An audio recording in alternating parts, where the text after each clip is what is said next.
Birdie the bus was giving some visitors a tour of the island of Soda.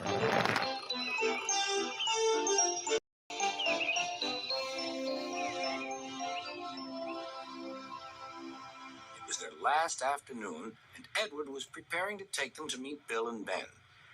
He found it hard to start the heavy train. "Did you see him straining?" asked Henry. "Positively painful," remarked James. "Just pathetic," grunted Gordon. "He should give up and be preserved before it's too late." "Shut up," burst out Duck. "You're all jealous. Edward's better than any of you." "You're right, Duck," said Boko. "Edward's old, but he'll surprise us all." "I've done it. We're off. I've done it. We're off," said Edward as he finally puffed out of the station.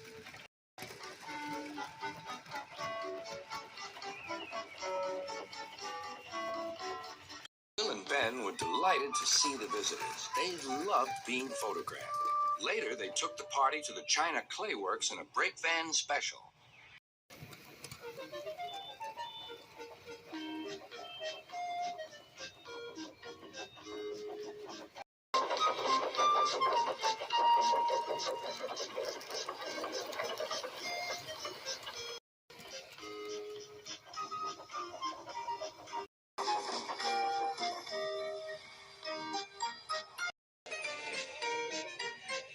Everyone had a splendid time, and the visitors were most impressed.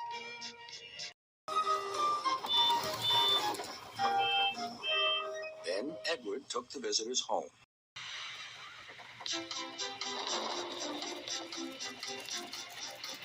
On the way, the weather changed. Wind and rain buffeted Edward. His sanding gear failed, and his fireman rode in front, dropping sand on the rails by hand. Suddenly, Edward's wheels slipped fiercely, and with a shrieking crack, something broke. The crew inspected the damage. Repairs took some time. "One of your crank pins broke, Edward," said his driver. "We've taken your side rods off. Now you're like an old-fashioned engine. Can you get these people home? They must start back tonight." "I'll try, sir," promised Edward. Edward puffed and pulled his hardest, but his wheels kept slipping, and he could not start the heavy train. The passengers were anxious. The driver, fireman, and conductor went along the train, making adjustments between the coaches.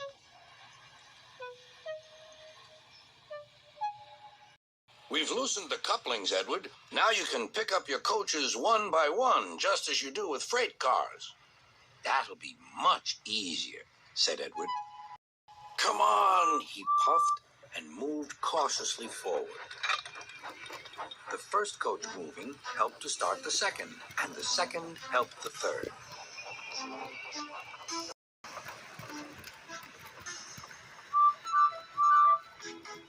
"I've done it! I've done it!" puffed Edward. "Steady, boy," warned his driver. "Well done, boy. You've got them! You've got them!" And he listened happily to Edward's beat as he forged slowly but surely ahead. At last, battered, weary, but unbeaten, Edward steamed in. Henry was waiting for the visitors with the special train. Beep, beep. Topham Hatt angrily pointed to the clock, but excited passengers cheered and thanked Edward, his driver, and fireman.